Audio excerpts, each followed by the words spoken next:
¿Qué tal, mis queridos amigos? Buenas tardes. Vamos a iniciar. Recording in progress. Bien, vamos a resolver un último problema. No les digo, apenas entro a dar clase y entran un montón de cuates. Bueno, decíamos que vamos a resolver un último problema de campo eléctrico y vamos a iniciar con ley de Gauss. A ver, entonces el problema es este, mis queridos amigos. A ver, léanlo con calma, con detenimiento, para que vean ustedes qué es lo que nos están diciendo, qué es lo que nos piden.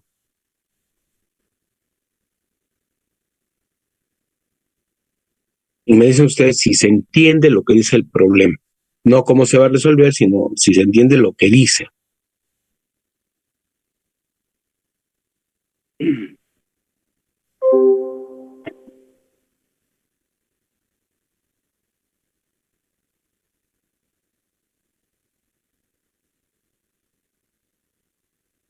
¿Cómo ven, mis queridos amigos? ¿Sí se entiende?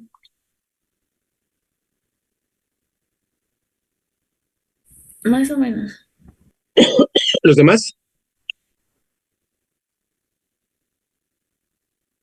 Fíjense qué dice entonces. Un electrón es proyectado, como en la figura, con una velocidad de 5.83 por 10 a la 5 metros sobre segundo, o 10 a la 6, ahorita vemos, y a un ángulo θ igual a 39 grados. El campo eléctrico es de 1870 newton sobre coulomb, dirigido hacia arriba. D es igual a 1.96 centímetros y L es 6.2 centímetros. La pregunta es, ¿golpeará el electrón a cualquiera de las placas? Si golpea a una placa, ¿a cuál de ellas golpeará y a qué distancia del extremo izquierdo? Es decir, ¿a qué distancia de aquí? ¿De acuerdo? A ver, déjenme aumentar el tamaño de la imagen para ver qué es lo que dice. 5.83 por 10 a la 6. ¿Sí se le ve a esto cara de 6? Sí, profe. Déjenme ir al libro de donde lo saqué y ahí ya veo más fácil.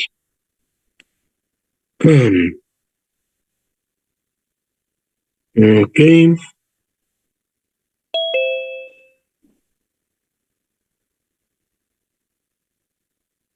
Sí, 5.83 por 10. Medio feo. Sí, ahora sí ya le doy su aumento es 10 a la 6. Perfectum. Vientos huracanados del sureste. ¿Cómo resolvemos el problema, mis queridos amigos? A ver.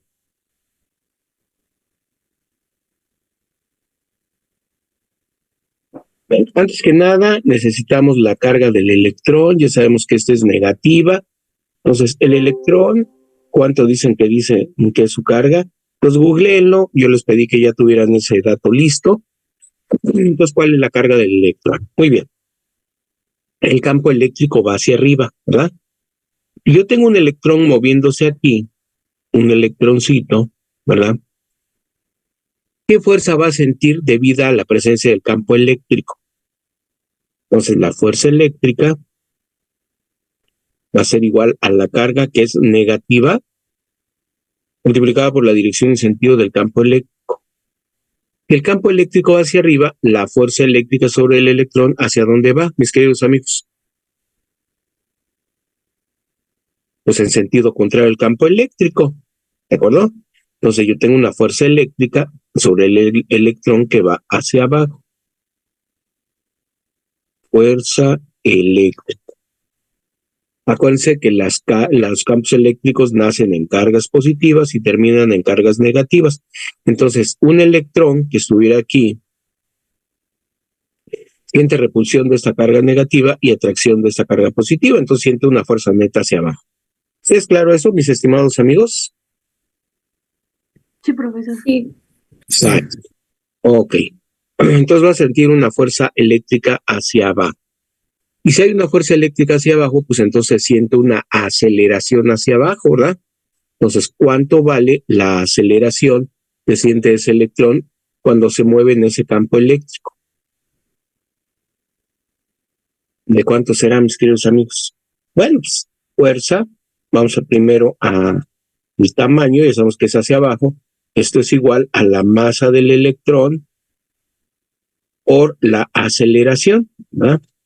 Entonces la aceleración pues va a ser igual a la fuerza que siente entre su masa. La fuerza que siente en tamaño el electrón es su carga por el campo eléctrico entre la masa del electrón. Entonces, a ver, ¿cuánto dijimos que era la carga del electrón? Y de una vez la masa del electrón.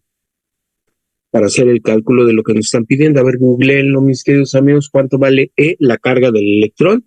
Es Y la masa. Ay, perdón. Es menos 1.6 por 10 a la menos 19. La carga. ¿1 punto qué? 6. 60. Sí. Por 10. A la menos 19. A la menos 19 coulombs. Perfecto. ¿Y su masa?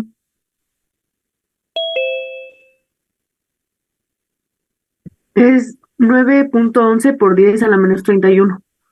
9.11 por 10 a la menos 31 kilogramos. Muy bien. Entonces ven ustedes que se lanza el electrón formando un ángulo teta. Aquí está el ángulo teta con la placa inferior. ¿A qué le suena esto? ¿Qué tipo de trayectoria va a seguir el electrón entre las dos placas donde está este campo eléctrico? Parábola. Una parábola, ¿verdad? Nos dicen que tenemos un campo eléctrico uniforme dirigido hacia arriba. Bueno, pues entonces aquí va a haber una aceleración hacia abajo, como si fuera la gravedad, nada más que esta es más intensa, ¿verdad? Debido a la fuerza eléctrica.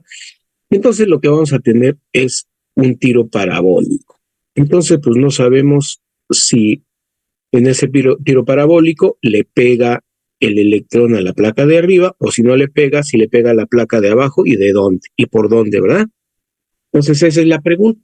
Hay una parábola, entonces le puede pegar a la placa de arriba, si no le pega a la placa de arriba, continúa su trayectoria parabólica, y entonces puede que le pegue a la placa de abajo, o bien salir de las placas y luego irse hacia acá, afuera. A ver, ¿es eso claro, mis queridos amigos? Sí. Puede haber tres cosas: que le pegue a la placa de arriba, la de abajo, o no pegarle a ninguna. ¿De qué depende que le pegue a las placas, mis estimados amigos? De la velocidad con la que vaya. Nos dicen que la velocidad es de 5.83 por 10 a la 6 metros sobre segundo. Pues no vamos a tomar en cuenta efectos relativistas, ¿sí? Es decir, no va a haber aumento de masa. Y entonces, pues sí depende de la velocidad inicial, pero ¿de qué depende también? Pues del ángulo, si recordamos el tiro parabólico, ¿no? Mis estimadísimos amigochos. Ustedes ya llevaron mecánica clásica, se acuerdan perfectamente de lo que es problemas de tiro parabólico. De que entonces,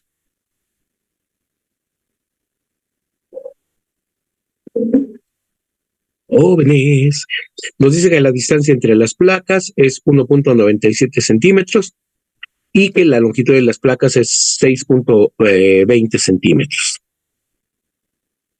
Eso debe de ser suficiente, ¿verdad? Para poder ver a cuál de las dos placas le pega. A ver, vamos a pensar en la de abajo, perdón, en la de arriba, la placa de arriba. ¿Cuándo le pegará a la de arriba? ¿Bajo qué condiciones le pega a la placa de arriba? Bueno, por lo pronto, el electrón supere la altura de 1.97 centímetros. Ándele, cuando la altura máxima a la cual llegue el electrón sea mayor a 1.97 centímetros. ¿Sí me doy a entender, mis estimados amigos? Sí. Vientos huracanados del sureste. Vamos a calcular la aceleración, porque es la que va a ser la de G. Aquí puedo despreciar a G por la magnitud de la aceleración que va a tener la aceleración eléctrica. Bueno, entonces la carga del electrón quedamos que es 1.6 por 10 a la menos 19 coulombcitos. Por el campo eléctrico, no les digo, nada más doy clase y comienzan a llegar.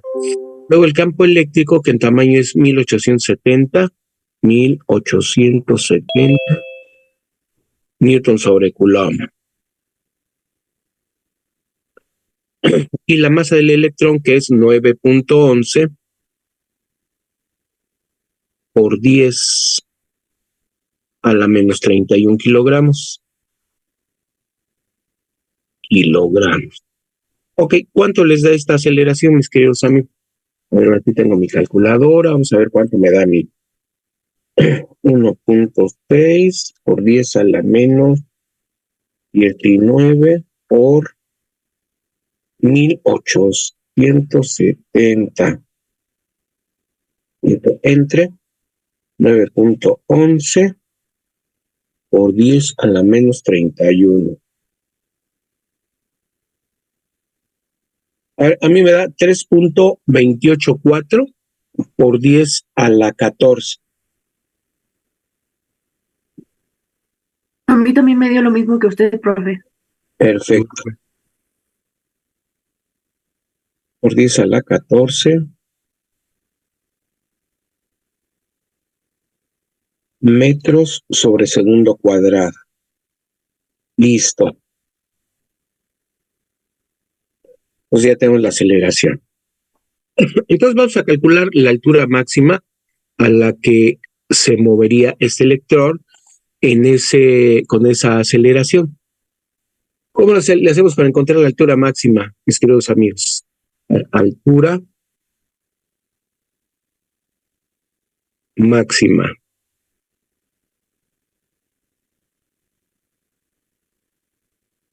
Alcanzada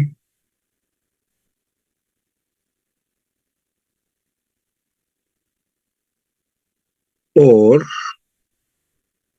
el electrón. Oiga, profe, Dígame, es que a mí me da diferente el resultado, pero no sé por qué. no me digas eso.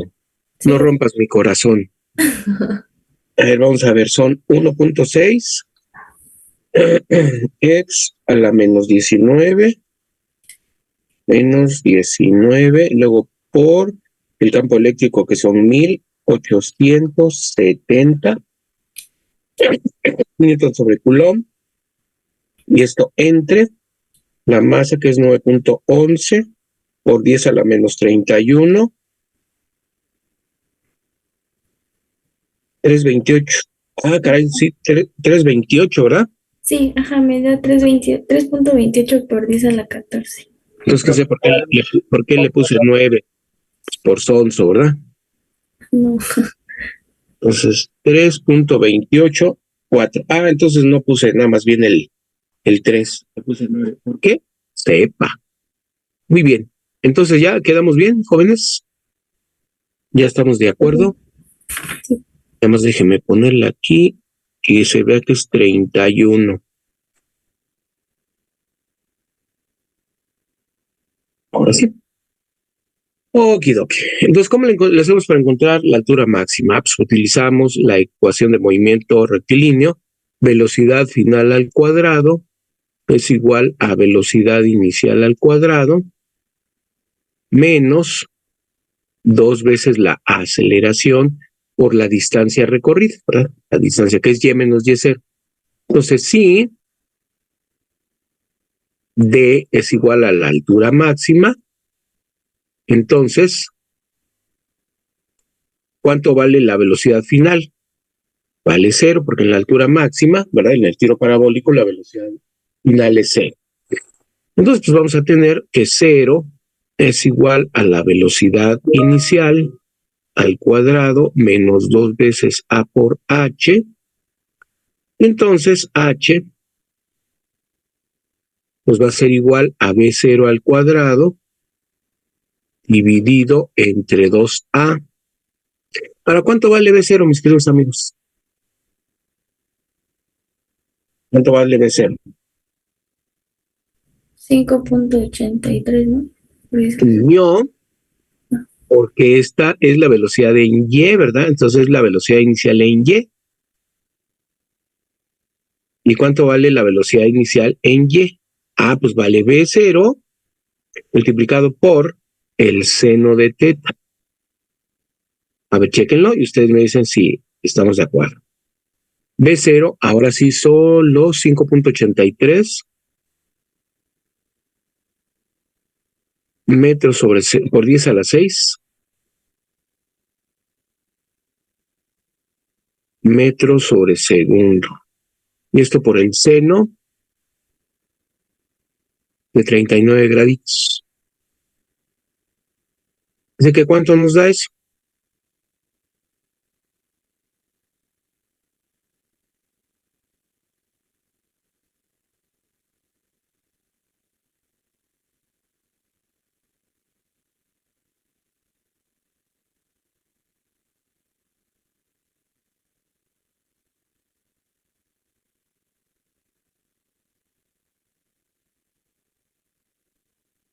¿Cuánto dicen que da?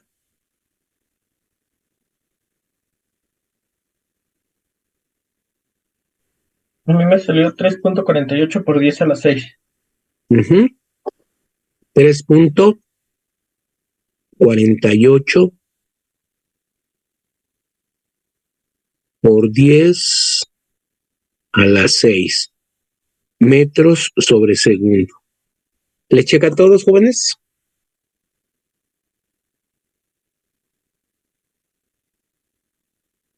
Sí.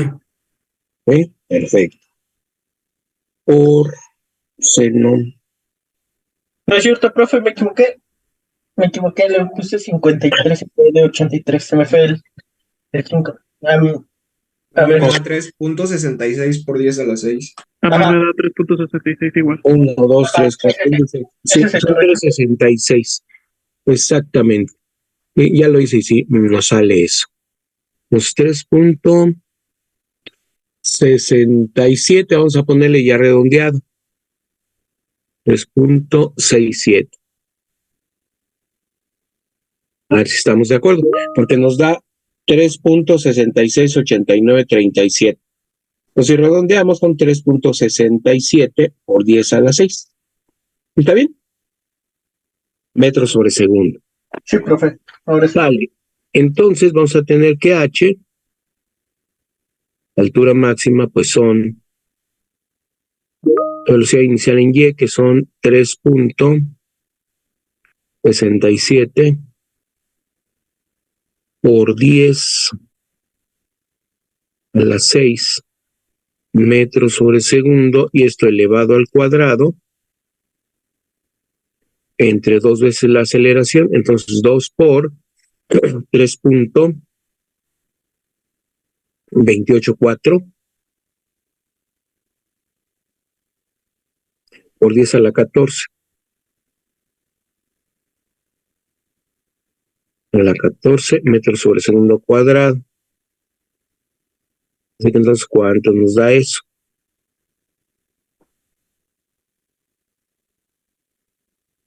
Sí. 3.67 por 10 a la 6, eso elevado al cuadrado, entre 2 por 3.284, 10 a la 14. Ok, ¿cuánto te da?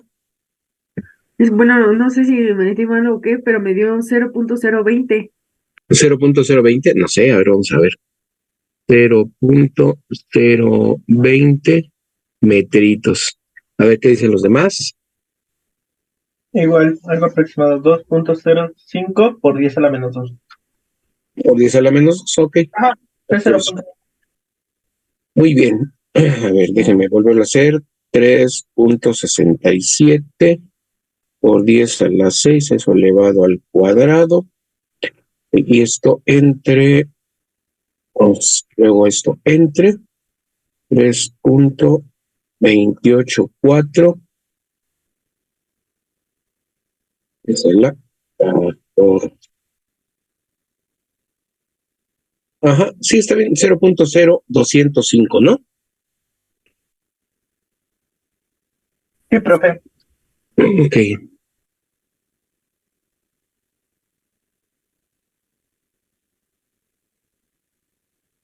Metros. Entonces, ¿cuál es la conclusión? ¿Le pega a la placa de arriba o no? Que la No. distancia de...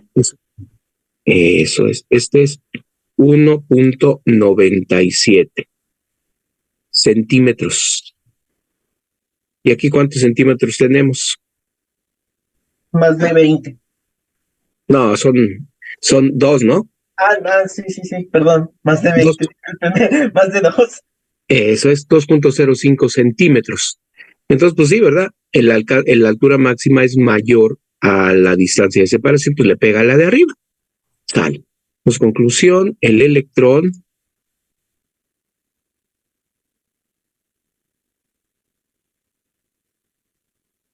le pega a la placa superior.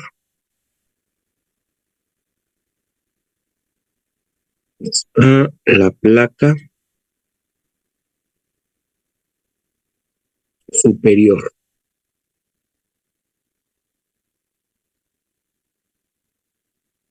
Muy bien. Entonces, ¿a qué distancia de la parte izquierda, de aquí que fue donde partió, le pega? Entonces, le va a pegar por aquí. Entonces nos dicen, bueno, ¿y cuánto vale esa distancia, verdad? Bueno, no es D porque ya usamos D. Entonces, ¿cuánto vale? ¿Cómo le ponemos? A, B, C, bueno, le ponemos B. ¿Cuánto vale la distancia B? ¿Cómo le hacemos para encontrarlo, mis estimados amigos?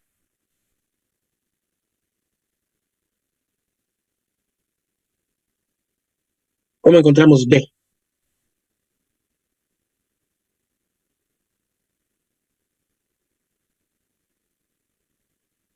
Con movimiento uniforme, ¿no? Nada más que no sé cómo, bueno, no ahorita no tengo idea de cómo calcular justo en el momento que pega. Ok. A ver, entonces vamos a llamarle a este punto el punto P. ¿Qué necesitamos conocer acerca del punto P para poder calcular B?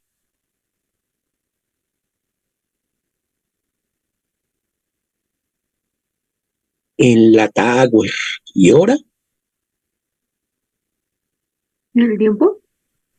Necesitamos el tiempo que tarda en llegar al punto P, porque el tiempo que tarda en llegar el electrón al punto P es el mismo tiempo que tarda en recorrer la distancia B. ¿Están de acuerdo, jóvenes? Necesito ese tiempo. Y una vez que ya tengo ese tiempo, lo multiplico por la componente X del vector velocidad inicial, es decir, por la Bx, y ya tengo entonces la distancia B. ¿Estarían de acuerdo, mis estimados amigos? Sí, Vale. ¿Cómo calculamos el tiempo T?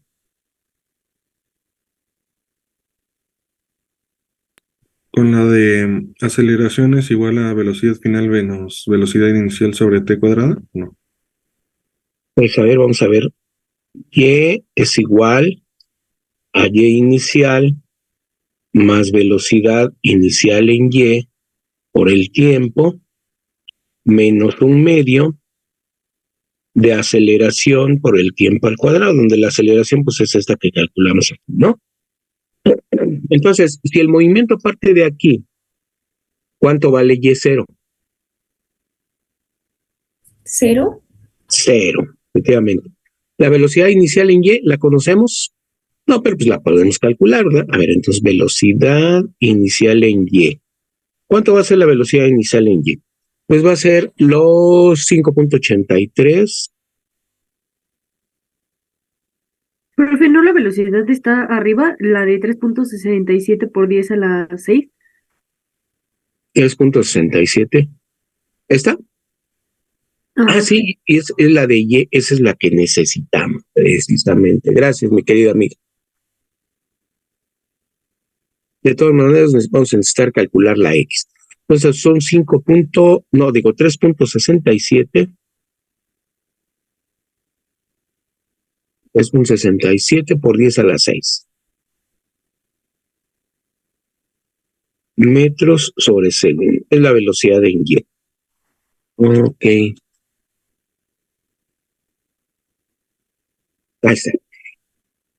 La aceleración ya la tenemos, entonces si sustituimos, ¿cuánto vale Y? ¿Cuánto vale la Y final, pues?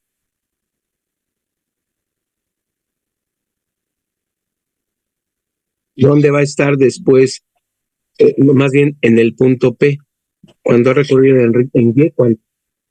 Pues 1.97, ¿sí o no? ¿Por qué?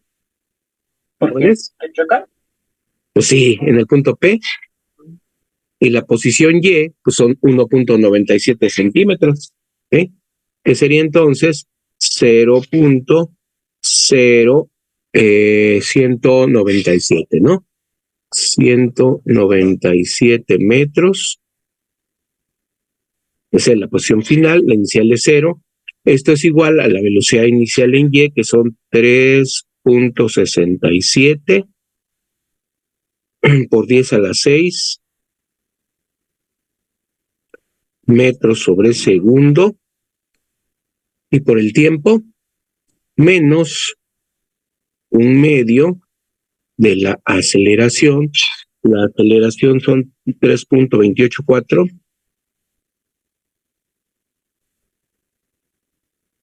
metros por 10 a la 14. Entonces, por 10 a la 14 metros sobre segundo cuadrado.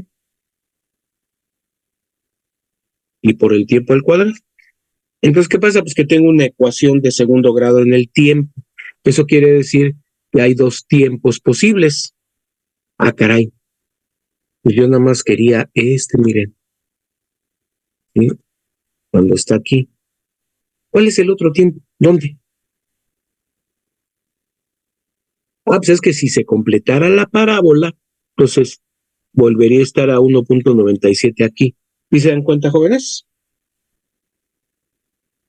Sí. Eso es. Así que entonces, de esos dos tiempos que me van a dar, que me va a dar la solución de esa ecuación, ¿cuál tomo? El que salga positivo. Y si los dos salen positivos,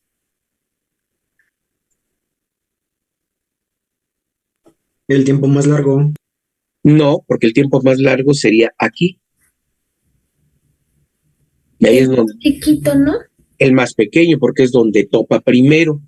¿Sí se dan cuenta, mis estimados amigos? ¿Sí Ah, o no? ¿Sí? Sí. ¿Los demás sí estamos convencidos de eso? Ok. Déjenme entonces duplicar diapositiva.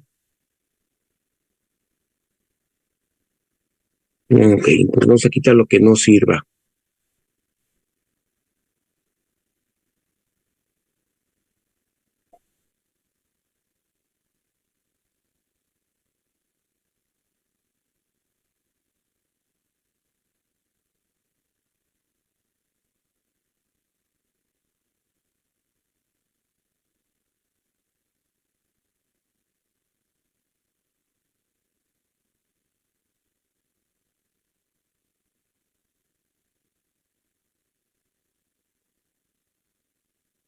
Bueno, ok, entonces vamos a escribir nuestra ecuación. Entonces un medio de 3.28, 3.284 por 10 a la 14 metros sobre segundo cuadrado por el tiempo al cuadrado. Lo pasamos al primer miembro, ¿verdad? Luego menos 3.67 por 10 a la 6 metros sobre segundo por el tiempo. Y en el primer miembro ya estaba más 0.0 197 metros. Esto es igual a 0. De acuerdo, ahí está nuestra ecuación de segundo grado. Así que entonces el tiempo sería menos B. B es este. Entonces menos 3.67, pues son 3.67 por 10 a la 6 metros sobre segundo, más menos la raíz cuadrada de B cuadrada, es decir, de 3.67 por 10 a la 6 metros sobre segundo al cuadrado, menos 4 veces A por C. A es esto de aquí. Si multiplico el 4 por el 1/2 me da un 2. Entonces 2 por 3.284, 28,4 por 10 a la 14, 10 a la 14 metros sobre segundo cuadrado. Y por C, pues déjenme borrar esto.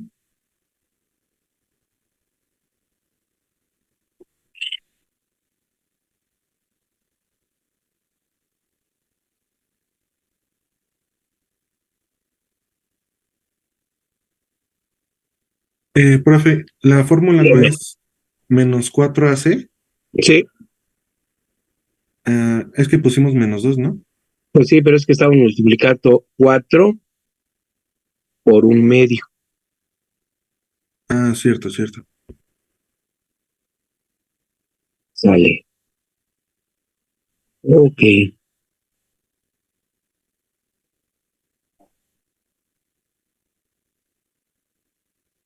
Bien, entonces nos queda C. Y C era 0.0197, ¿no? 0.0197 metritos.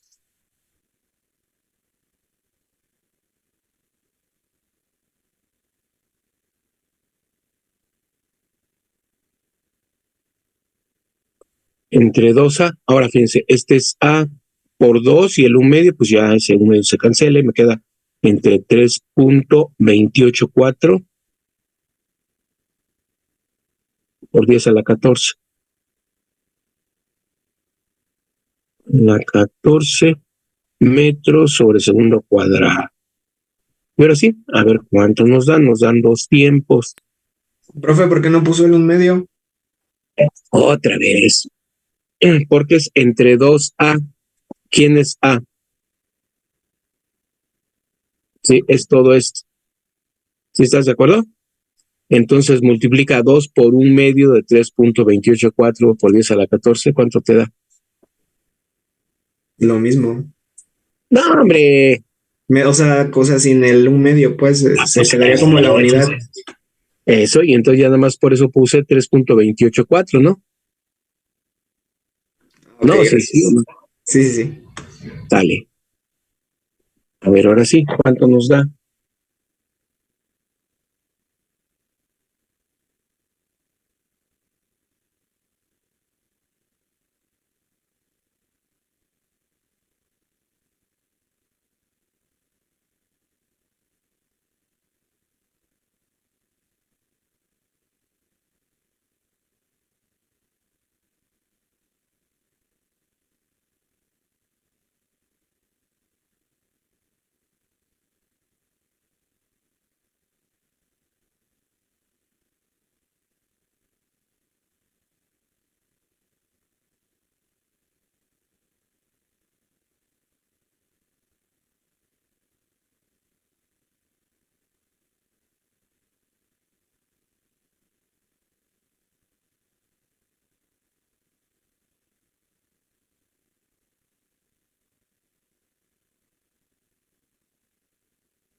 A ver si coincidimos.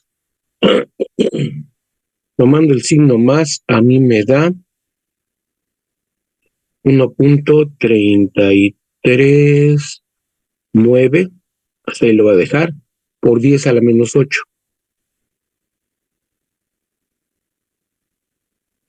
Segunditos. A ver, tomando el signo menos.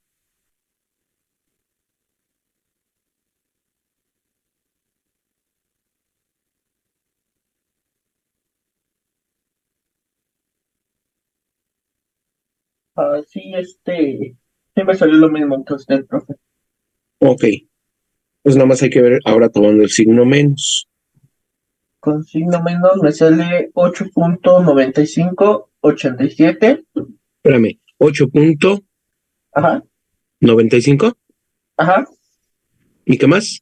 87 Ajá.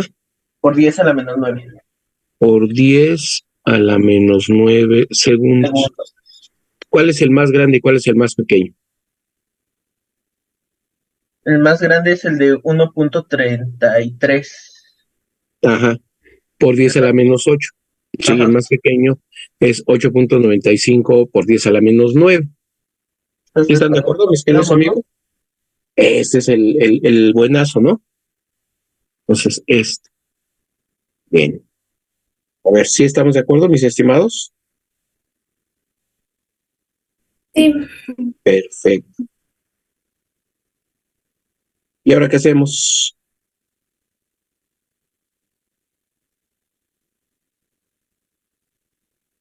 ¿Qué pasó, mis queridos amigos? Ya habíamos dicho. ¿Cómo? ¿Y ahora qué hacemos? Ya sabemos cuál el buen tiempo, ¿no? Movimiento uniforme. Eso es. Bueno, pues entonces, hagámoslo. Entonces, vamos a quitar esto. Ya no nos sirve.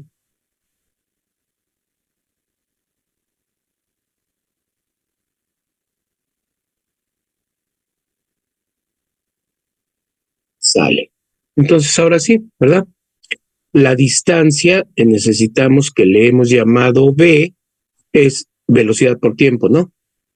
Entonces, v es igual a la velocidad por el tiempo, y la velocidad es la velocidad inicial en x, ¿verdad? Por el tiempo que acabamos de calcular. Y la velocidad inicial en x es 5.83 por 10 a la 6 metros sobre segundo. Esto por el coseno. Coseno de 39 grados. Y luego esto por el tiempo, que es 8.95. 8.9587 por 10 a la menos 9 segunditos. Así que entonces, ¿cuánto nos da B? Que es la distancia a la cual pega en la placa inferior. Ah, no es cierto, perdón, en la placa superior.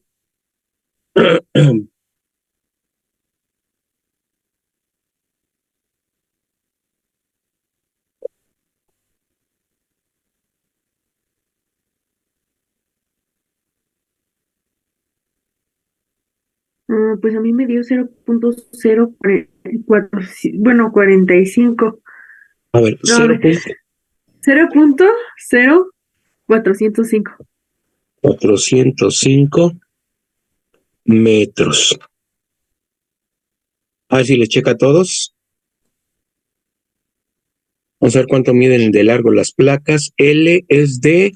pues sí, no, mira, son 6.20 centímetros. ¿Sí? Entonces, L es igual a 6.20 centímetros. O sea que entonces,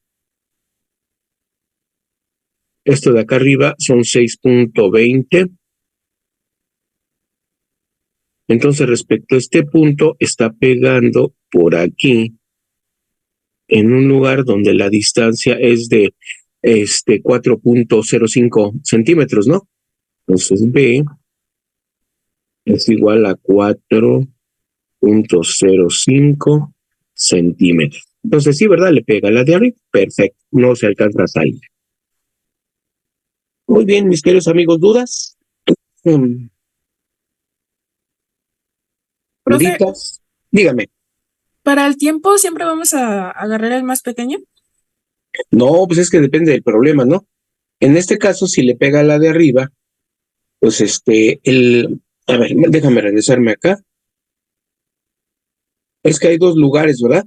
Aquí y acá, donde estaría el electrón para tiempos diferentes, pero a la misma altura, 1.97 centímetros, por la parábola, ¿verdad? Por la simetría. ¿Sí es eso claro, mi querida amiga? Sí, profe, gracias. Entonces, ¿cuál de los dos tiempos voy a tomar? Los dos son posibles. Pues el menor, porque le pega en la primera vez, porque no alcanza a salir y volverle a pegar. ¿Sí está bien? Sí, sí se entiende. Perfecto, excelente. ¿Alguna otra duda, mis queridos amigos? ¿No? ¿Todo bien? Sí, profe. Sí, profesor. Sí, todo Ok. bien. Pues entonces vamos a iniciar con ley de Gauss y acuérdense que el examen, el primer sacrificio humano, lo tendremos la siguiente semana. ¿Les parece bien en viernes? Sí, ¿O lo Sí. prefieren el martes? El viernes. El viernes. Viernes. Me parece excelente. Sale, entonces el viernes próximo de la siguiente semana tenemos examencito. Bueno, También vamos los a la hace ley de... en Cengage, ¿no? Sí, lo vamos a hacer a la hora de clase y en Webasite. ¿Vale? Ok, gracias. De nada. Sale pues, mis queridos amigos. Entonces, en el tema de ley de Gauss es muy importante el concepto de flujo de un campo vectorial. ¿De acuerdo? Recordemos que un campo vectorial es una función que a cada punto del espacio le asocia a un vector. ¿De acuerdo? Eso lo vemos en vectorial o lo vemos en mecánica clásica. Y aquí volvemos a repasar ese concepto, ¿no? Así que entonces un campo vectorial es una función vectorial que a cada punto del espacio le asocia un vector. En este caso, pues estaríamos hablando del campo eléctrico, del vector de campo eléctrico. Aquí vamos a dar un ejemplo que se relaciona con el flujo de un fluido.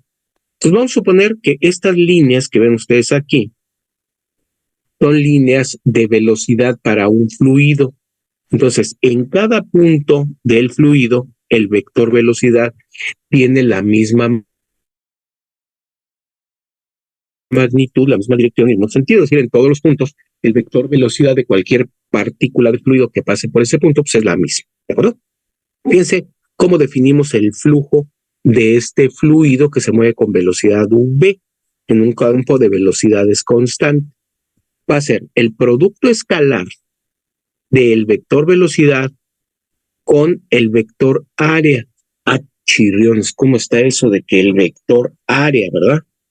Bueno, vamos a tener una cosa interesante. Miren, yo veo el área de esta superficie, de ese cuadrado. Entonces, vamos a definir el vector área de esta forma. Es un vector, el vector área,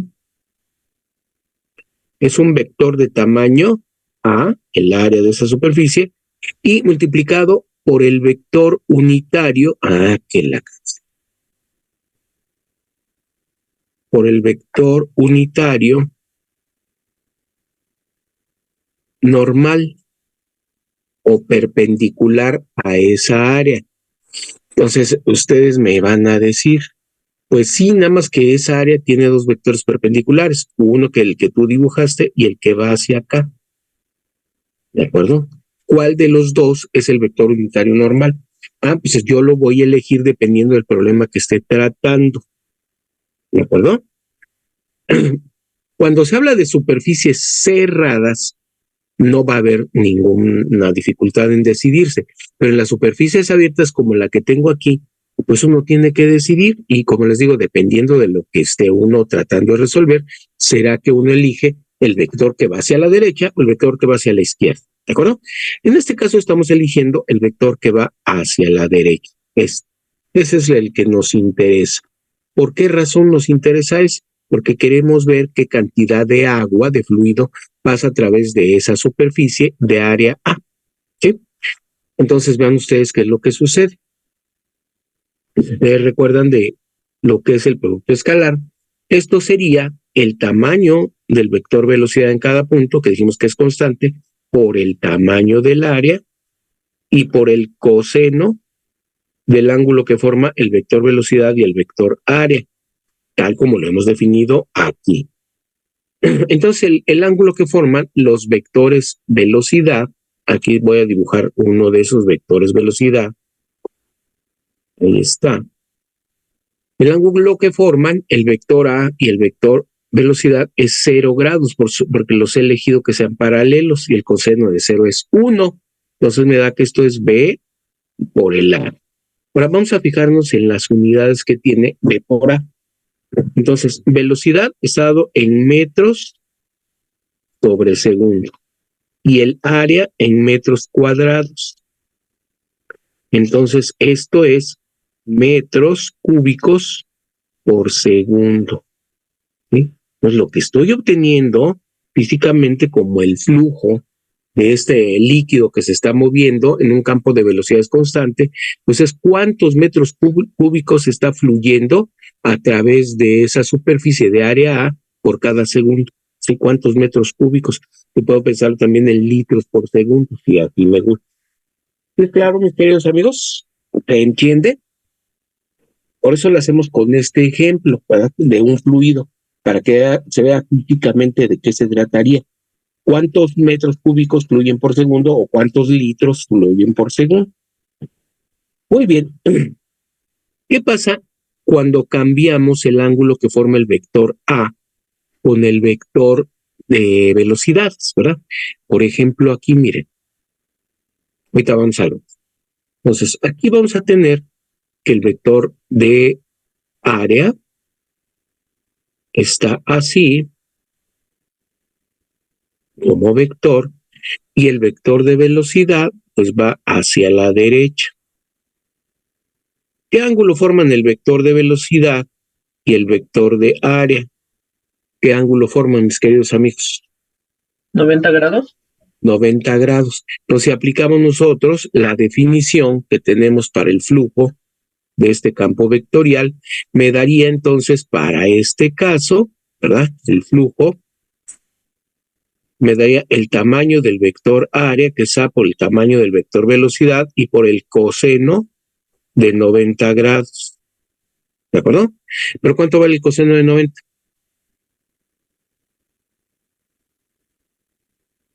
¿Qué pasó, mis queridos amigos? Coseno de 0. Y entonces tengo que el flujo a través de esa superficie es 0. Lo cual me está diciendo que ninguna partícula de fluido atraviesa esta superficie, no hay ninguna. No atraviesa fluido a través de esa superficie, pues no lo atraviesa. El vector área y el vector velocidad son perpendiculares. Bueno, ahora vamos a poner otro caso, ¿verdad? Que no sea 90 grados. Entonces el área, ahora está inclinada, ¿verdad?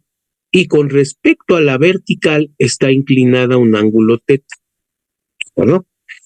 ¿Cuánto vale la magnitud de esta superficie? Esta. Entonces, que este es el tamaño de A multiplicada por el coseno de ese ángulo, coseno de teta. ¿Y estamos de acuerdo, mis estimadísimos amigos? Jóvenes. Sí, Ok, ¿Lo puede repetir? con todo susto. A ver, vámonos otra vez. Ahora, mi área está inclinada. A ver si aquí me estaba. Miren, esta es mi área. ¿Sí, mi querida amiga? Esa es. Y la incliné nada más un poco respecto a la horizontal. Ahora, con respecto a esta línea vertical, está inclinada un ángulo teta. ¿Por qué lo hacemos así? Ah, porque ahora yo puedo pensar, lo voy a poner en verdecito, que esta superficie es la proyección del área amarilla con respecto a esta vertical, ¿sí? Lo proyecté.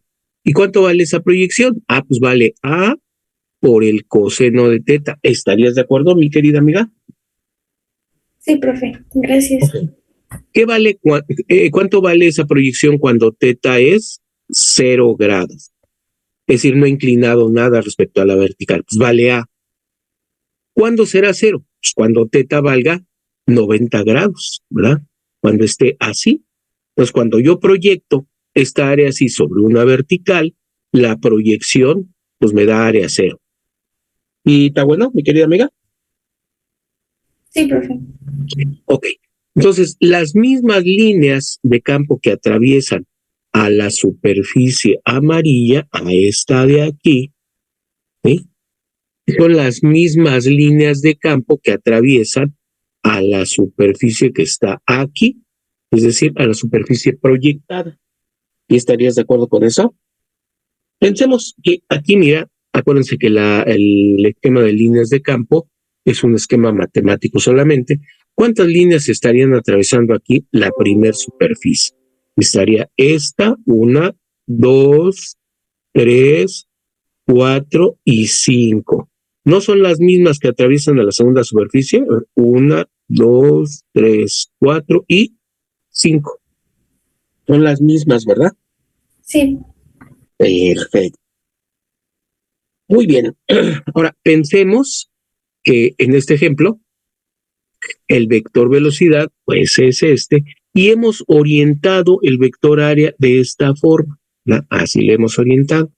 El ángulo θ que forma el vector velocidad con el vector área es un ángulo de menor a 90 grados, es decir, es un ángulo agudo.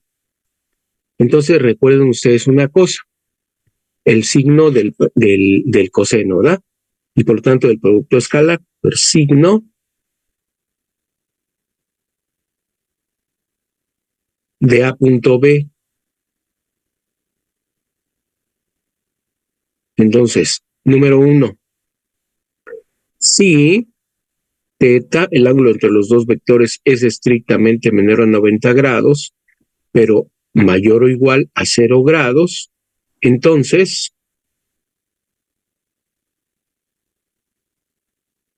A punto B es positivo. ¿Por qué positivo? Porque cuando eso sucede, les recuerdo que A punto B es el tamaño de A por el tamaño de B por el coseno de θ. Y entre 0 y 90 grados, sin llegar a 90, el coseno es positivo, ¿verdad? Como los tamaños de los vectores son positivos, positivo con positivo con positivo, pues me da positivo. Número 2. Si θ es igual a 90 grados, entonces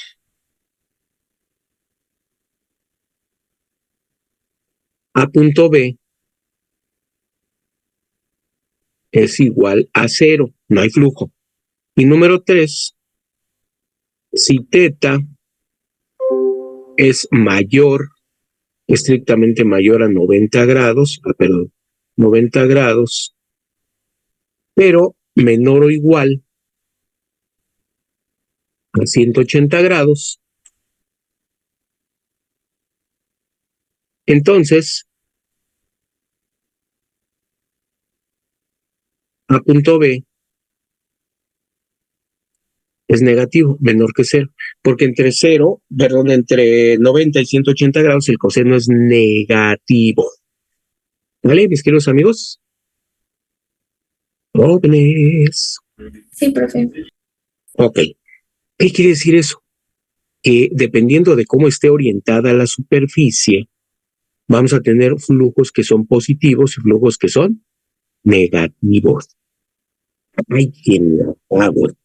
A ver, fíjense en esto. Voy a tratar de que se vea clara esta superficie. Miren, es un trozo de queso.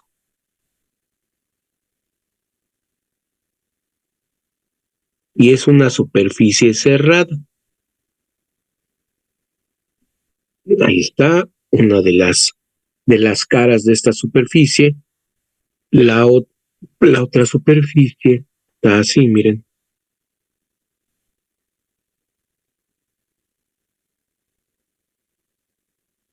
A ver si logran ver el trozo de queso.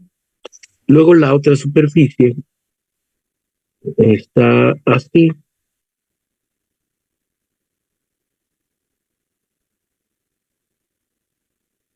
Luego aquí y luego aquí. ¿Verdad? ¿Cuántas caras tengo? Vamos a poner, a ver, otra. ¿Cuál será bueno? A ver, esta. Tengo esta cara, ¿sí? La parte de arriba, vamos a decir. No tenemos esta cara, que es esta cara inclinadita. No, la cara de enfrente, que es esta. Y tengo otras dos caras, que son caras laterales. Tengo esta. Y luego la que está enfrente, acá atrás, miren, esta de aquí. ¿De acuerdo? Entonces vean ustedes, en la cara 1, ¿cómo he orientado el vector área? Hacia la izquierda. ¿Y cómo van las líneas de campo? Siempre Hacia van la derecha. hacia la derecha. Por lo tanto, ¿qué ángulo forma el vector área 1 con las líneas de campo? ¿Cuánto forman? ¿Qué ángulo forman? 180. 180. Es. El área 2 la he orientado así hacia arriba, ¿sí? Mientras que las líneas de campo pues van así. ¿Qué ángulo forman entonces el vector área 2 y el vector velocidad? 90. Por lo tanto, no hay flujo sobre el área 2. El área 3 es la superficie inclinadita, ¿sí? Entonces vean ustedes, el vector de campo va así, el vector velocidad, mientras que el área 2 está orientada de esta forma y este ángulo es agudo. ¿Qué flujo me voy a tener, positivo o negativo? El ángulo entre B y el área 3 es agudo. Estamos aquí, ¿no? Positivo. Positivo. Entonces, aquí es positivo. Aquí es negativo. Este es 0. Ahora, con el área que está enfrente, esta de aquí, he orientado el área 4. A ver, así, mira. Así. Y es perpendicular al vector de velocidad. Entonces, ahí no hay flujo. ¿Estamos de acuerdo? No hay flujo en 4, en 2. ¿De acuerdo? Que hay flujo positivo en 1 y negativo en 3.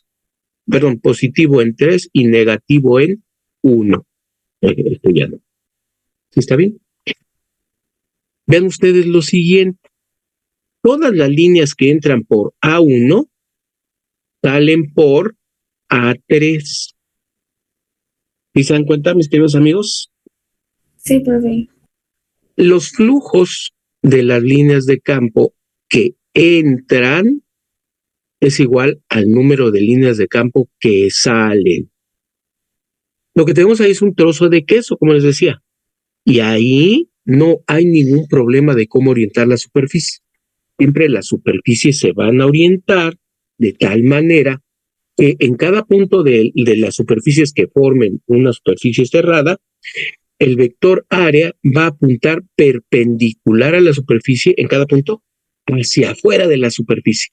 Aquí sí tiene sentido en una superficie cerrada decir hacia afuera de la superficie o bien hacia adentro. ¿Está bien? Entonces, en el caso de las líneas que están entrando a una superficie, en el caso del área 1, donde el área 1 se apunta hacia afuera, ¿verdad? Y las líneas están entrando, el ángulo entre ellas es 180 grados, tengo un flujo negativo.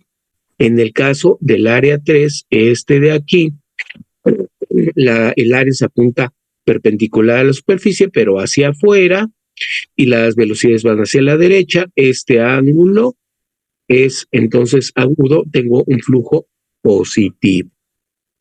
¿Y me doy a entender, mis queridos amigos? Y el flujo en las demás superficies resultó cero, no hay nada. Entonces, en este caso de la superficie cerrada, todas las líneas que entran salen. ¿Cuál es el flujo neto a través del total de superficies? Mis estimadísimos amigos. Pero, porque todas las líneas de campo que entraron salieron. Todas las que entraron por A1 salieron por A3. Ni en A2, ni en A5, ni en A4 hay flujo porque los vectores de área perpendiculares a cada superficie dirigidos hacia afuera son perpendiculares a las líneas de campo. Ahí no hay flujo. Nada más hay flujo en A1 y en A3. En A1 es negativo, en A3 es positivo. Entonces, las líneas de flujo que entran a una superficie cerrada me van a dar un flujo negativo. Las líneas de campo que salen de una superficie cerrada me van a dar un flujo positivo. Lo que sale, positivo. Lo que entra, negativo. A una superficie cerrada. ¿Es claro esto, mis estimadísimos amigos? Jóvenes. Sí, profe. Ok. Bueno, ya solo que quitarme la espinita que no me quedó tanto claro. Lo de A4 y A5 son cero porque están perpendiculares, ¿verdad? A las líneas de campo, efectivamente, mis Ok. estimados. Sí, Muchas gracias, profesor. de nada. Ok, aquí trabajé con una superficie o superficies que son planas, ¿de acuerdo? Son planitas las superficies. Muy bien. La última, que el trozo de queso está formado por puras superficies planas, pero me forman una superficie cerrada. En las anteriores, el vector área lo voy a orientar como yo quiera. Venga. Pero aquí, en la última de una superficie cerrada, ya no tengo opción. La superficie se orienta en cada punto perpendicular a la superficie ahí y hacia afuera. Ok. Vamos a ver qué nos dice esto. Entonces, el área. La orienté, ¿verdad? El área paralela a las líneas de campo eléctrico. Aquí ya no tengo un líquido. Aquí lo que tengo son líneas de campo eléctrico. Yo les pedí una tarea, ¿se fueron ustedes? Me imagino que sí la hicieron.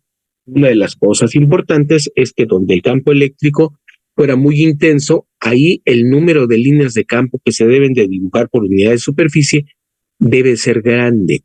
Donde el campo eléctrico sea pequeño, entonces se dibujan pocas líneas de campo por unidad de superficie, ¿verdad? Que atraviesen una cierta superficie de área A.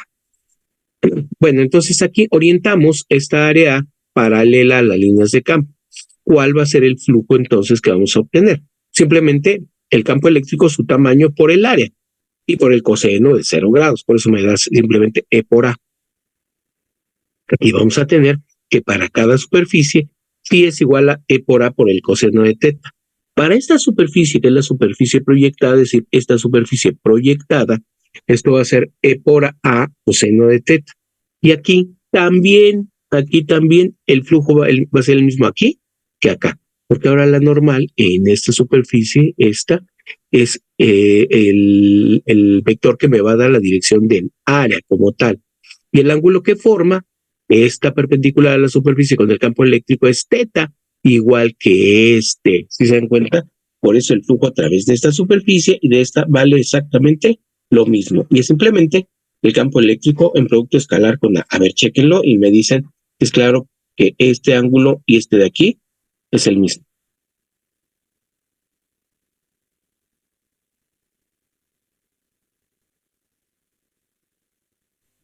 Mis estimadísimos amigos. ¿Sí están viendo a qué ángulos me refiero? Sí, el de adentro y el que está afuera de la figura, para decirlo. Exacto. Aquí el vector área se orientó así. Área.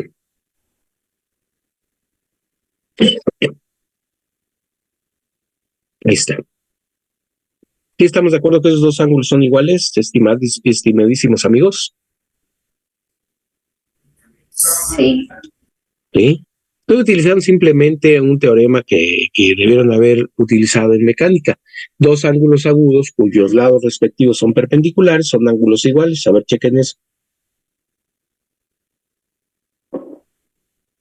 que los lados de este ángulo y los lados de este ángulo son respectivamente perpendiculares.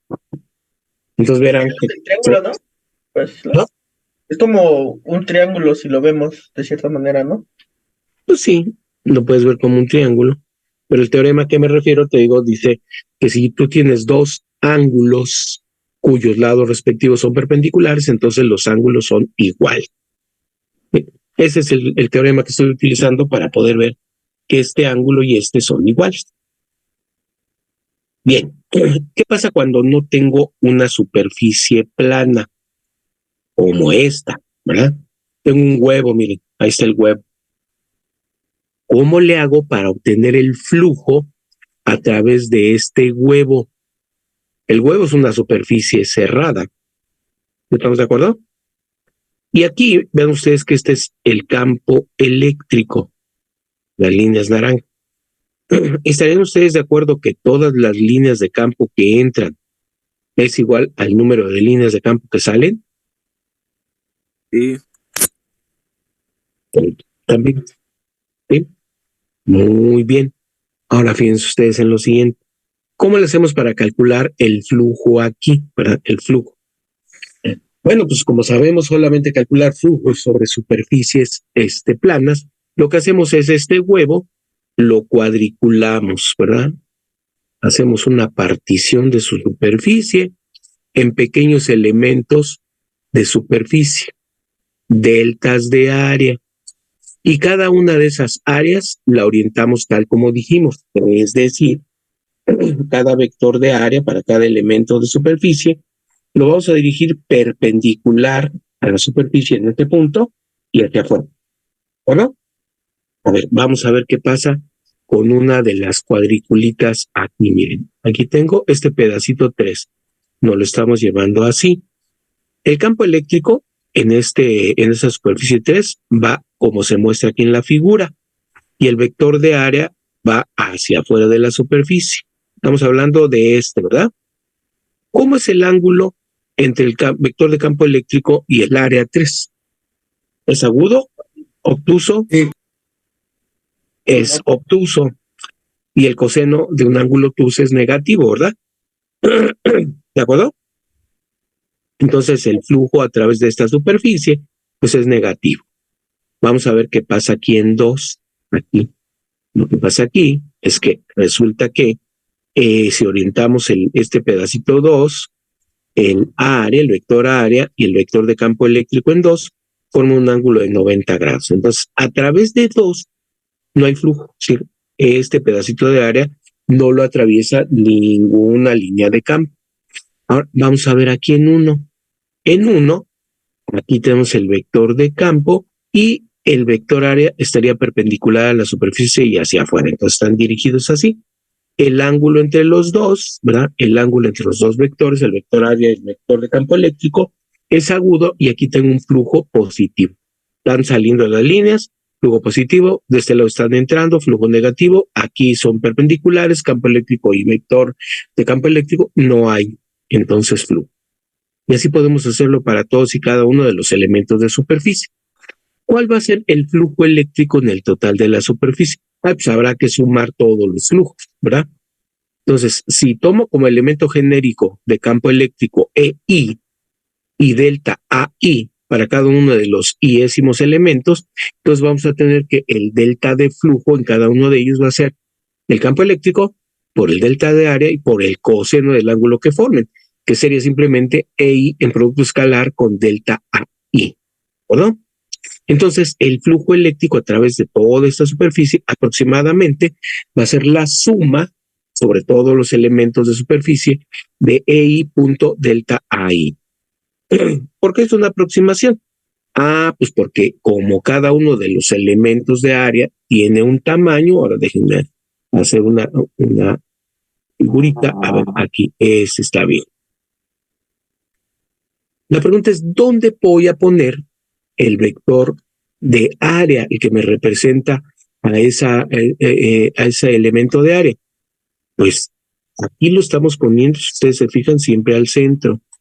¿Pero por qué al centro? ¿Sí? ¿Por qué no lo elegí aquí o aquí o en cualquier otro punto dentro de este cuadrito? ¿Cuántos elementos de área puedo elegir? Pues una infinidad, ¿verdad? Como vectores, una infinidad. Así que entonces ahí estoy cometiendo o estoy diciendo una mentira, ¿verdad? Porque elegí uno como representativo, pero pues quién sabe si ese sea el bueno. ¿Cómo le voy a hacer para dejar de decir mentiras? Pues cuando este elemento de área se haga muy, muy, muy, muy pequeñito de tal manera que se convierte en un punto. Y así estaré yo eligiendo el elemento de área en un punto, ¿sí? Entonces se vuelve único. Y ahí el vector de campo eléctrico también es único. Entonces, esto lo logro, ¿verdad?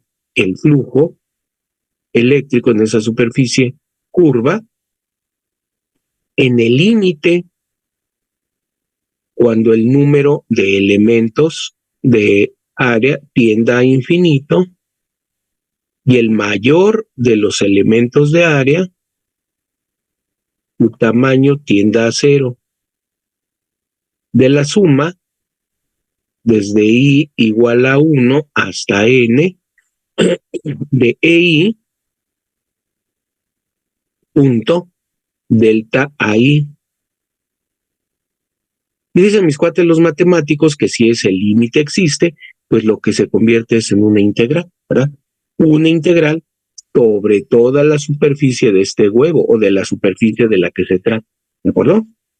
Entonces, a final de cuentas, nosotros estaríamos teniendo que calcular integrales de superficie en la tabla.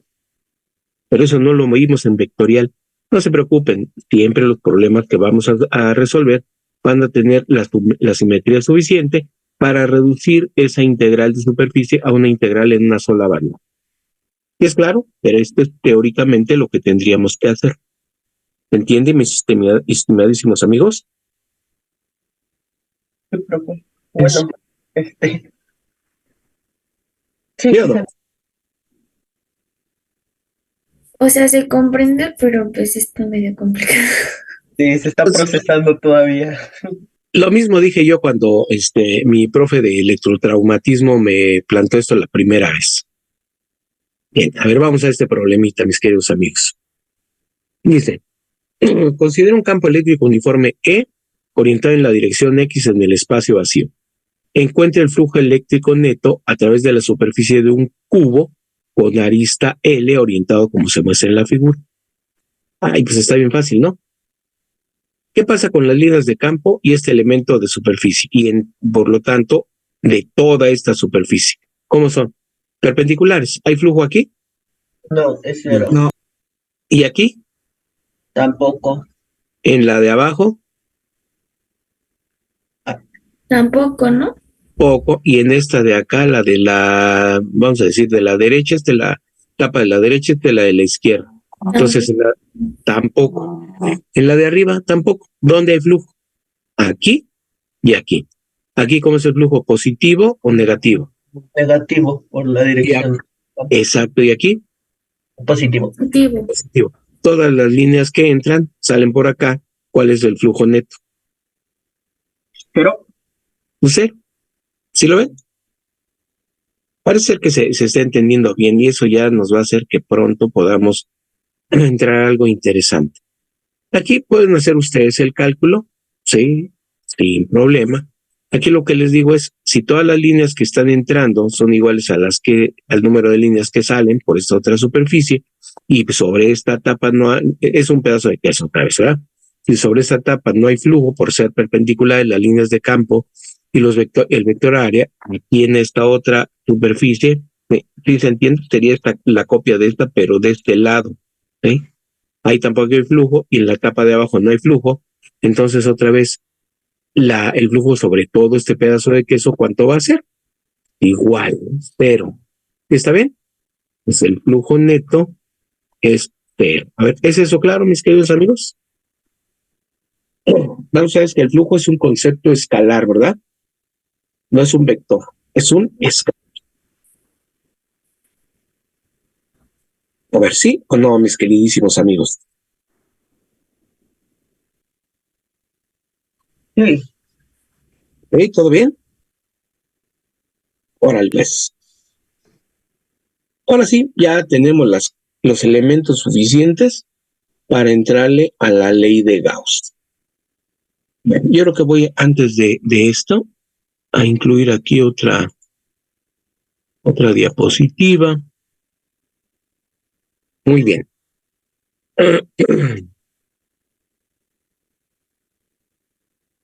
Imagínense ustedes que tenemos una carga, bueno, una superficie cerrada, como quiera que ésta sea. A las superficies gaussianas, perdón, a las superficies cerradas, les vamos a llevar en este contexto superficies gaussianas. Entonces, S es igual a superficie cerrada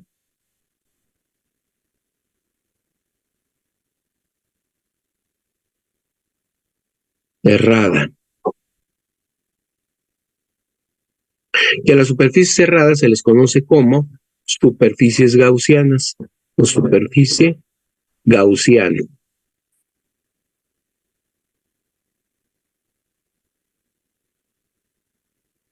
Pues imagínense que tenemos una superficie gaussiana, superficie cerrada, y tenemos nosotros aquí, fuera de ella, una carga Q positiva. Bueno, sabemos cómo es el esquema de líneas de campo para las cargas positivas. Pues así estarían las líneas de campo y también para acá y para todos lados, ¿no? Tengo mis líneas de campo. Vean ustedes, el número de líneas de campo que entra por aquí sale por acá. ¿De acuerdo? Hay unas que no entran a la superficie gaussiana, pero las que entran, todas salen. ¿Sí se dan ustedes cuenta, mis queridos amigos? Aquí nada más puse una. Ok. ¿Cuál es el flujo neto a través de esta superficie gaussiana? El flujo neto. Cero. Cero. Oiga, y si ahora pongo mi superficie gaussiana aquí, bueno, aquí entonces el flujo es cero. ¿Qué pasa si pongo mi superficie gaussiana y ahora la carga la pongo aquí dentro? Vean ustedes que aquí están las líneas de campo. Solamente voy a dibujar alguna. Y díganme ustedes, el número de líneas de campo que salen es igual al número de líneas de campo que entran. Sí. ¿Sí? No, están solo saliendo. Solamente están saliendo, efectivamente, ninguna de ellas está entrando. ¿De acuerdo? Así que aquí el flujo es distinto de cero. Y como están saliendo, entonces el flujo es positivo. ¿Cierto? Eso es lo que quería que trabajáramos. Entonces, cuando las líneas entran, el flujo es negativo. Cuando las líneas salen, el flujo es positivo. ¿Cierto? Cierto, cierto. Manéjenlo así de esa manera para que no se me confunda. Oiga, y si yo tengo aquí una carga, pero la carga es negativa, entonces, ¿cómo es el esquema de líneas de campo para las cargas negativas? Son líneas que van entrando, ¿no? Exactamente.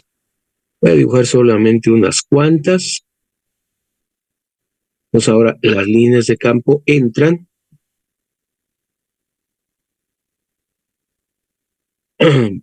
Y ahora tengo un flujo negativo. ¿Estamos de acuerdo? Y aquí el flujo es positivo. ¿Sí? ¿Me doy a entender, mis queridos amigos? Aquí todas las líneas entran, ninguna sale. A ver, otro experimento. Entonces tengo mi superficie gaussiana y ahora pongo mi carga negativa aquí. que no esté dentro de la superficie gaussiana. Pues entonces vamos a tener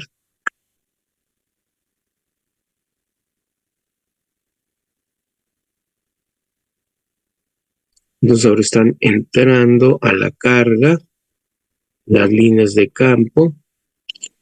Y ven ustedes que esta línea de campo por aquí entra a mi superficie de gaussiana, pero por acá sale. ¿Cuál es el flujo neto a través de mi superficie gaussiana? 0. 0.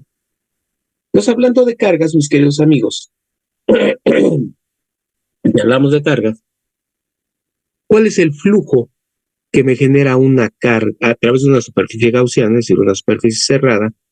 ¿Qué flujo me genera si la carga fuente de campo eléctrico, está fuera de la superficie gaussiana?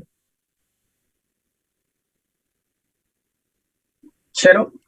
Pero si la carga está fuera de la superficie gaussiana, entonces el flujo de campo eléctrico que me produce sobre una superficie gaussiana es 0, porque todas las líneas de campo que entran salen. ¿Está bien, mis queridos amigos? ¿Cuál es la única manera que una carga puntual me genere flujo? Ya sea positivo o negativo. Que esté dentro. Exactamente, que esté dentro de la superficie gaussiana. Si está dentro, genera flujo diferente de 0. Pero si está afuera, nanay. ¿Y va quedando eso claro, mis queridos amigos? Muy bien. Ahora vamos a esto. Imagínense ustedes que tenemos una superficie gaussiana,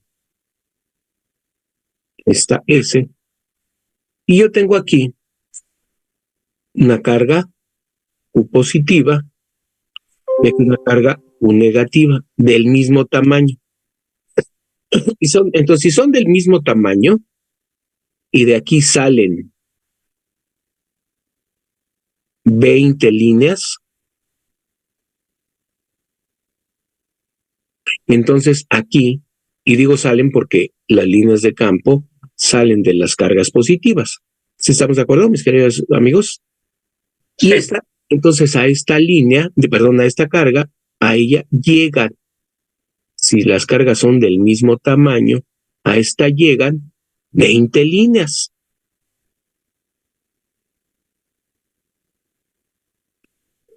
Si de la carga positiva salen 20 líneas y a la carga negativa entran 20 líneas, ¿cuál es el flujo neto que atraviesa ese?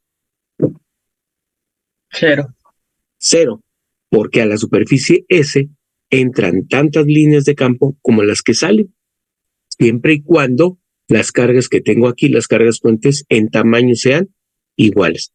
Entonces, el flujo en este caso es 0. Y fíjense que se relaciona con la cantidad de carga que hay dentro.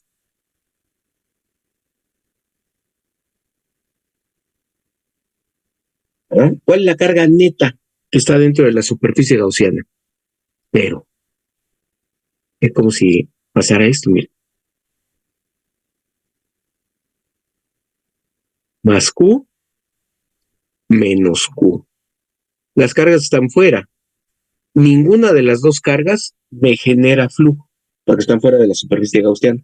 ¿Sí estamos de acuerdo? Yo las coloco dentro, más Q y menos Q, la carga neta es 0. Y por lo tanto el flujo neto de líneas de campo a través de mi superficie gaussiana también es 0. ¿Sí se dan cuenta, mis queridísimos amigos? Okay. ¿Qué pasión? ¿Sí es claro o no? Sí. Okay. No los estoy metiendo en detalles matemáticos porque son bastante pesados los detalles matemáticos. Entonces, lo estamos viendo de una manera bien bonita, bien cualitativa. Vale. Ahora sí vamos a esta, mira. Y vamos a esta figura. Tenemos nosotros, ¿verdad?, que aquí la carga 1 produce flujo sobre la superficie S. ¿Sí o no? Es positiva la carga 1. No. Aquí está Q1. La superficie S es esta. ¿Produce flujo sobre esta superficie? Sí, porque está dentro. Está dentro. Ahora, Esta misma carga 1 produce flujo sobre S biprima. No, porque está fuera de la... Ándele. Q1 sí produce flujo sobre S, pero sobre S biprima, nanay. Q4, ¿sobre quién produce flujo? ¿Sobre S, S biprima o S prima? Sobre nadie, ¿no? Exacto, sobre nadie. ¿Quién produce flujo entonces sobre S prima? Q3 y Q2. Y eso dependiendo de sus signos, sus tamaños. Pero en principio, pues estas dos sí producen flujo. ¿Estamos de acuerdo, queridos amigos? ¿Podría repetir? No. No lo escuché. Lo último. Sí, que pues dependiendo del tamaño relativo de Q3 y Q2 y de sus signos, pues estas producirían o no flujo. Si son iguales en tamaño, pero de signos contrarios, el flujo neto pues va a ser cero, porque la carga total encerrada pues también es cero, ¿no? Pero si son diferentes, pues entonces sí hay un flujo neto, que tiene que ver con la cantidad de carga total que está dentro de la superficie. ¿Me doy a entender, mis queridos amigos? Sí. Excelente. Debía haber puesto esto en orden diferente, pero bueno, vamos de derecha a izquierda. Imagínense que tengo entonces una carga puntual Q positiva y la pongo en el centro, ¿sí? En el centro de esta esfera. Este círculo pues, es en realidad una esfera. Ahora, vamos a poner nosotros, rodeando a esta esfera, esta otra superficie S2, que no es una esfera. ¿Cuántas líneas de campo atraviesan a la esfera S1? Las contamos: 1, 2, 3, 4, 5, 6, 7, 8, 9, 11, 12. ¿Cuántas atraviesa a S2? 12. Igual. ¿Y a la superficie S3? También 12. También 2. Eso, exactamente. ¿Podrían ustedes decir que Q está en el centro de S1? ¿No?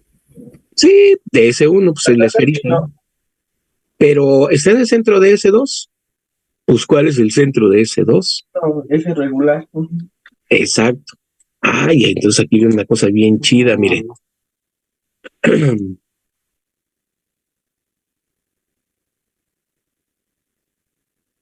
Si yo tengo aquí una esferita y aquí una carga puntual,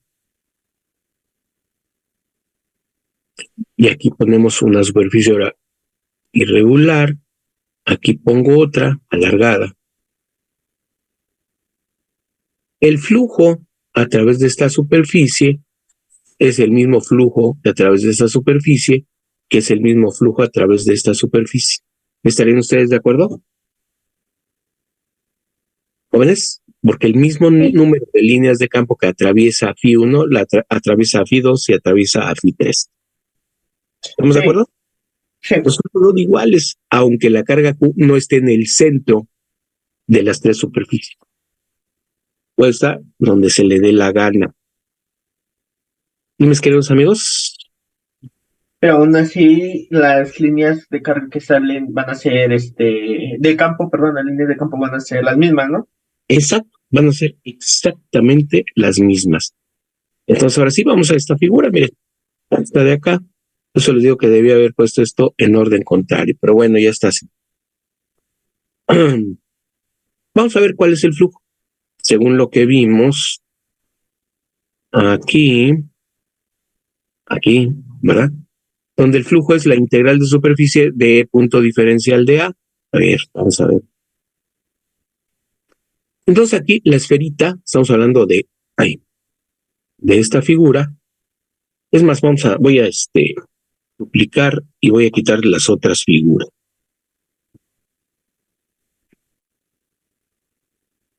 ¿Sí? Las otras ya las voy a quitar. Ay, no voy a poder esto.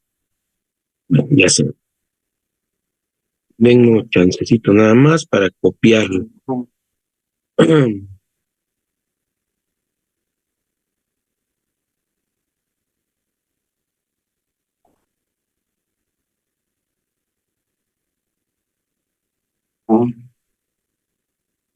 Eso es. Ahora sí.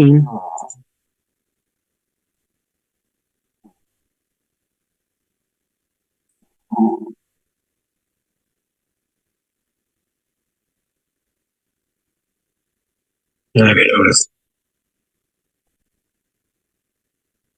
Vamos a calcular el flujo a través de esta esfera.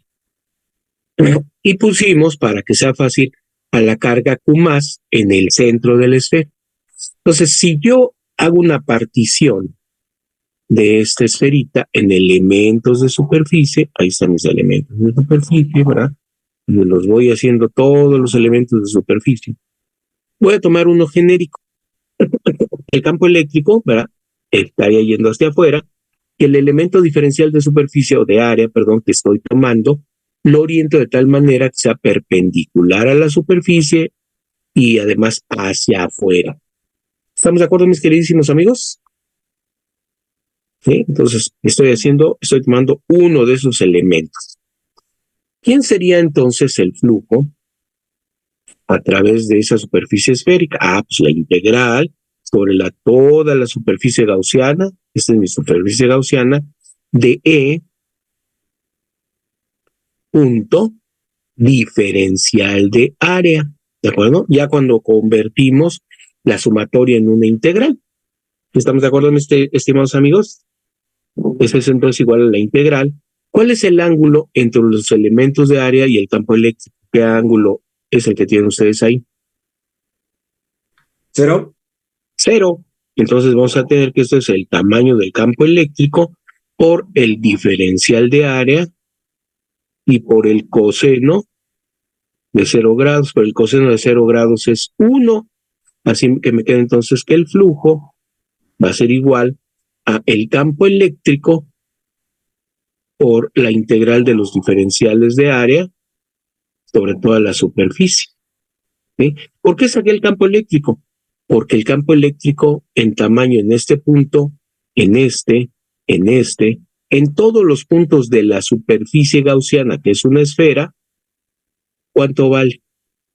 Pues vale lo mismo, porque estamos a la misma distancia de la carga fuente más Q, ¿cierto?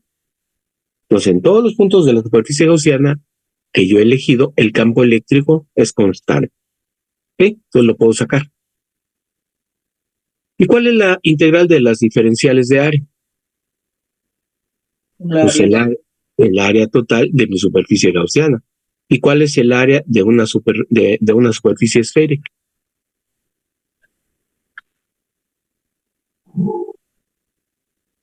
Cuatro pi por el radio, que en este caso es R, al cuadrado.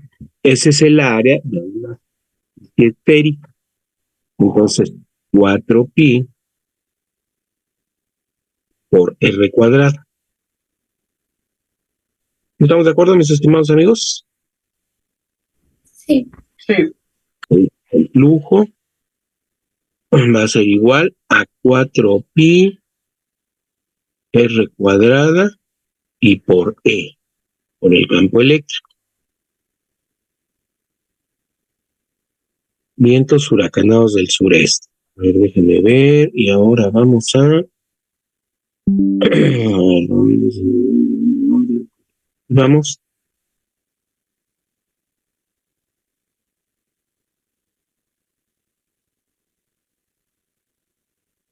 Aquí está.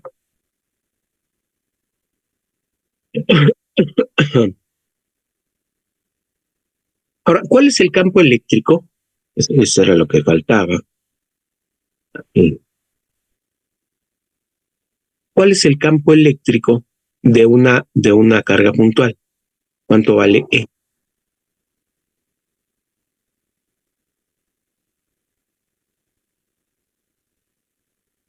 ¿Qué pasamos, mis queridos amigos? ¿Cuál es el campo eléctrico de una carga puntual? ¿Es K por Q entre D? Es, K por Q entre R cuadrada. ¿Sí? Que sería esto. ¿Estaríamos de acuerdo, mis estimadísimos amigos? Sí. ¿Sí? Muy bien. Vientos huracanados del sureste. ¿Y cada cuánto vale? 9.9 por 10 a la 9. 1 sobre 4 pi, epsilon 0, ¿sí? Y arriba quedaría Q, y acá R cuadrado. A ver, chéquenlo.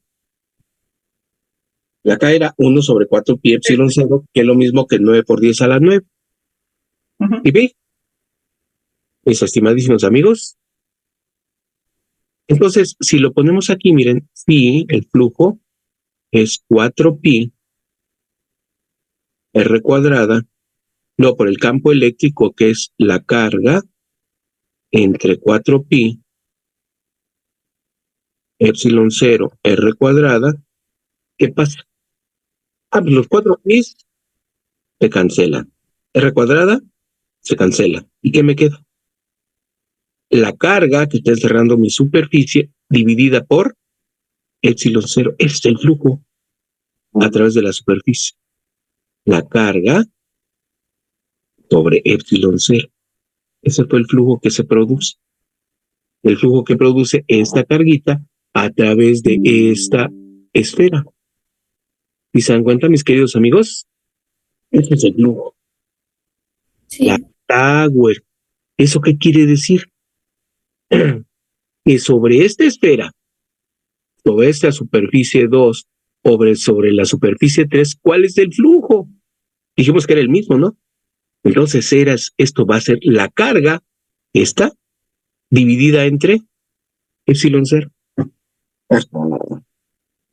A todo dar. ¿Sí? Entonces, en general, bueno, yo lo hice aquí para una sola carga, pero si pongo más cargas, aquí bueno, mejor lo hago en otra figura.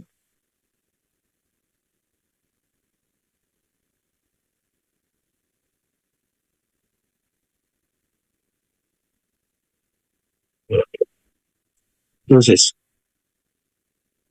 si tenemos nosotros una esfera, yo tengo aquí una carga 1, aquí una carga 2, aquí una carga 3. Entonces, a través de esa esferita, el flujo va a ser igual a la carga total encerrada, que es Q1 más Q2 más Q3, dividida entre epsilon 0. Es decir, va a ser igual a la carga total o carga neta encerrada dividida entre epsilon 0 total. ¿Sí? Si esta es positiva, esta es negativa y la suma total es 0, ¿cuál es el flujo neto? Si la suma de estas tres cargas me diera 0, ¿cuál es el flujo neto entonces? 0. 0. 0. ¿De acuerdo? Y eso es lo realmente interesante, lo padre, ¿verdad? Que estamos viendo que el flujo es igual a la integral sobre mi superficie gaussiana de E punto diferencial de área. Siempre lo voy a poder encontrar como la carga total o neta encerrada partida por epsilon 0. Y esto que ven ustedes aquí, mis queridos amigos, es lo que se conoce como la ley de Gauss. Esa es la ley de Gauss. Gauss lo demostró, pero tuvo que utilizar el concepto de ángulo sólido. Bueno, bastantes cositas de matemática un poco bastante pesado. ¿De acuerdo? Entonces, miren, aquí está. Entonces, calculamos el flujo de una carga puntual a través de una esfera. Y encontramos que ese flujo tiene que ser el mismo para esta superficie 1, la 2, la 3, independientemente de su forma. ¿De acuerdo? Y de ahí entonces generalizamos a que el flujo eléctrico es la integral de punto diferencial de A, y esto es la carga encerrada interna entre epsilon 0. Donde esta carga interna, pues la suma de todas las cargas que están metidas dentro de la superficie. ¿Está claro, mis queridísimos amigos? Esa es la ley de Gauss. Déjenme ver qué dice acá. Bueno, ya está la aplicación. Aquí ya no nos va a dar tiempo de hacer los cálculos. Eso los hacemos la próxima clase. Muy bien, mis queridos amigos. Entonces, espero que haya quedado claro, ¿sí? No los quise meter en las matemáticas de los ángulos sólidos y espero que al menos cualitativamente haya quedado claro. ¿Vale? ¿Joven? Sí, profe. Muy bien, pues entonces aquí le dejamos. Nos vemos en la próxima clase. No se les vaya a olvidar hacer su tarea y recuerden que el próximo viernes tenemos examencito. ¿Vale? Profe, le Dígame. queríamos, bueno, es que varios de mis compañeros y yo queríamos saber si nos podría dar más tiempo para entregar la tarea. Bueno, ok, entonces vamos a hacer lo que siempre les he pedido. ¿Tú eres la representante del grupo? No como tal. Ok, ¿quién es el representante o la representante? ¿No hay? No. Ok, ¿tú cómo te llamas? Mi querida amiga. Sí. ¿Que la que habló primero o la segunda? Tú mera. Alexandra. Alexandra, ¿quieres ser la representante del grupo? ¿Y Alexandra? Ay, profe, pues si quiere. Pues, lo único que vas a tener es que mandarles mensaje. Bueno, yo te mando mensaje a ti para cuando haya algo importante, tú me respondes y eso es todo. Tú te comunicas con el grupo, pues. ¿Sí? Sí, profe. Ok, mira, entonces vamos a hacer una cosa. Por WhatsApp o a mi correo, como tú quieras, me mandas la lista de las personas que quieren extensión en qué tarea, ¿sí? Entonces, me dices de qué secuencia es y los nombres. Ya sabiendo cuál es la secuencia y los nombres, pues ya sé, ¿verdad? Y qué tarea es. Es que luego me llegan las peticiones a mi correo y dice, necesito extensión, sale. Ajá. ¿Y quién eres? No me dan ni su nombre, ok, lo puedo consultar en el correo, pero no me dicen de qué secuencia es, ni de qué tarea. ¿Qué? Alexandra? Sí, Entonces, profe. esa es la petición. Entonces, dale pues, mis queridos amigos, aquí lo dejamos. Alexandra, quédate conmigo porque te voy a dar mi número celular, ¿o ya lo tienes? No. Ok, para que entonces estemos en comunicación tú y yo, ¿sale? Y Sí, ustedes a profe. través de su grupo, pues ya se comunican, ¿no? Por favor. Dale pues, pues nos vemos entonces, mis estimados amigos, cuídense mucho. Entonces me quedo con Alexandra para que nos pongamos de acuerdo. Gracias, profe. Hasta luego. Nos vemos, bonito día, profe. Dale pues, que tengan bonito fin de semana. Hasta luego. Cuídese, profe. Cuídense todos, hasta luego. Profe, yo le envié correo para la extensión de la tarea 1 porque Ajá. me dijo y no me la ha aceptado. ¿Cómo yo? Bueno, ahorita me dices quién es. Espérame, aquí de una vez te anoto. Le reenvié el correo si quiere o de una vez como que quiera, profe. No, sí, reenvíamelo y ahorita lo hago de una vez, ¿sale? Ok, sí, gracias. Pero me dices quién eres y qué número de tarea, ¿sale? Sí, gracias. Órale, pues. Nos vemos los demás, solo me quedo con Alexandra. Alexandra Pérez, ¿verdad? Sí, profe.